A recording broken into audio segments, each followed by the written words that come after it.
अगर आप BTS army का हिस्सा हैं तो आपने उनका ये song into the magic shop लाजमी सुना होगा। क्या आपको पता है उन्होंने ये सॉन्ग किस चीज से इंस्पायर होकर गाया? उन्होंने ये सॉन्ग एक बुक से इंस्पायर होकर लिखा। इस बुक में क्या है, किसने लिखी और हमें इससे क्या क्या लेसन मिलते हैं, ये सब जानेंगे हम आज की इस वीडियो में। Book into the magic shop के ऑथर हैं जेम्स आर डॉटी, जो कि एक न्यूरोसर्जन भी थे। अभी मार्च में उन्हें हार्ट अटैक की वजह से उनकी डेथ हुई। जेम्स अपनी इस बुक में अपनी ट्रांसफॉर्मेशनल जर्नी के बारे में बताते हैं कि किस तरह उन्होंने अपनी जिंदगी को बदला। वो कहते हैं कि जब वो छोटे थे तो उन्हें बहुत सी मुश्किलें बर्दाश्त करना पड़ी। उनके फादर अल्कोहल पीते थे और उनकी माँ अक्सर डिप्रेशन में रहती थी। उन्होंने बचपन में ही बहुत ज्यादा इमोशनली और फाइनेंशियली बहुत ज्यादा स्ट्रगल किया। उनका बचपन का ख्वाब था कि वो एक न्यूरोसर्जन बने, लेकिन अपने हालात को देख के उन्होंने अपनी सारी उम्मीदें हार दी थी। उनकी जिंदगी ऐसे ही चल रही थी। लेकिन एक दिन जेम्स जब उनकी उम्र 12 साल थी तो वो गलियों में घूम रहे थे। उन्हें रास्ते में एक मैजिक शॉप नजर आई।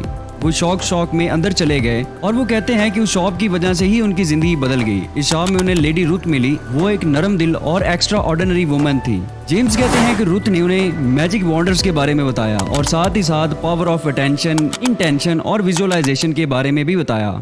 आहिस्ता आहिस्ता वो रोजाना मैजिक शॉप में जाने लग गए और लेडी रुथ उनकी मेंटोर बन गई। उन्होंने जेम्स की लाइफ को बहुत सारे वैल्यूएबल लेसन सिखाए। पहला लेसन जो उन्होंने सीखा वो था importance of compassion and kindness. James कहते हैं कि वो बहुत ही नरम दिल औरत थी। मुझे अगर कोई भी परेशानी होती थी तो वो मेरी मदद करती थी। वो मुझे परेशान नहीं देख सकती थी। मुझे फाइनेंशियल प्रॉब्लम्स तो शुरू ही से थी। एक दफा मुझे बाइक लेनी थी लेकिन मेरे पास पैसे नहीं थे। उस टाइम में बहुत परेशान था। रुथ ने उस टाइम में मुझे अपनी शॉप पर जॉब की ऑफर की ताकि मैं कुछ पैसे कमा के अपने लिए बाइक ले सकूं। रुथ को पता था मुझे सिर्फ फाइनेंशियल प्रॉब्लम्स का सामना नहीं करना पड़ रहा बल्कि इमोशनल चैलेंजेस भी फेस करना पड़ रहे हैं। उन्होंने मेरी इनसिक्योरिटीज दूर करने के लिए घंटों बैठ के मेरी बातें सुनी और मुझे मेरी हर प्रॉब्लम का सोल्यूशन बताया। जेम्स उनकी बातों से बहुत ज्यादा मोटिवेट होता था। उनकी बातों से उसे ऐसा लगता था कि वो अपने सारे ख्वाब पूरे कर सकता है। उनकी इस नरमी की वजह से जेम्स की जिंदगी बदल गई। इससे हमें पता चलता है कि हमारा नरम होना कैसे किसी की जिंदगी को बदल सकता है। अगर हमारे आस पास कोई परेशान है या उसे किसी भी मुश्किल का सामना करना पड़ रहा है तो बजाय इसके कि हम उसे और ज्यादा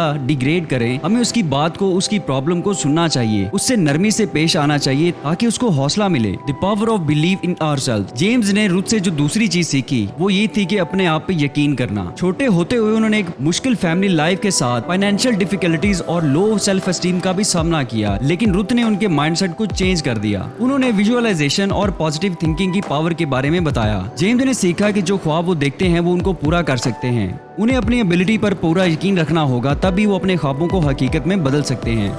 जेम्स ने जब अपने आप पे यकीन किया तो अपने गोल्स को हासिल करने के लिए और ज्यादा कमिटेड हो गए।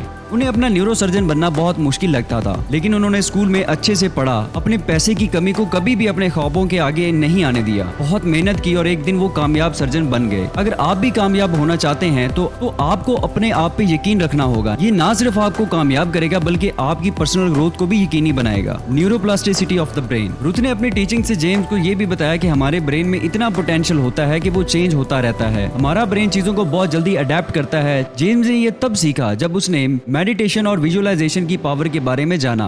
रुथ ने उन्हें वो टेक्निक्स बताई जिसके जरिए वो अपने थॉट्स पर फोकस कर सकते थे। उन्होंने प्रैक्टिस करके अपनी बॉडी में पॉजिटिव इफेक्ट्स क्रिएट किए। हमारा ब्रेन हमारे अपने कंट्रोल में ही होता है। हम जैसे चाहें उसमें थॉट क्रिएट कर सकते, वो हम पे ही डिपेंड करता है कि हम अपने ब्रेन में पॉजिटिव थॉट लाएं या नेगेटिव। ये था कॉन्सेप्ट ऑफ न्यूरोप्लास्टिसिटी जो उन्होंने रुथ से सीखा था। अब हम into the magic shop book के कंक्लूजन की तरफ चलते हैं। ये एक छोटी सी बुक रिव्यू समरी थी। अगर आप इसके बारे में पूरा जानना चाहते हैं तो आपको ये बुक लाजमी पढ़नी चाहिए। ये एक ऐसी बुक है जिसमें हम सब इंस्पायर होते हैं। इससे हमें ये पता चलता है कि हम अपनी जिंदगी को कैसे बदल सकते हैं। अगर हमारी खुद की जिंदगी अच्छी है तो हमें दूसरे लोगों को भी खुश करना चाहिए, जैसे कि रुथ ने किया था। उसने जेम्स की लाइफ में आने वाली प्रॉब्लम्स को सॉल्व करने में उनकी मदद की थी। वो जेम्स के साथ नरमी से पेश आती थी, उनको ये एहसास दिलाती थी कि ये परेशानियां एक दिन खत्म हो जाएंगी, बस तुमने हिम्मत नहीं हारनी।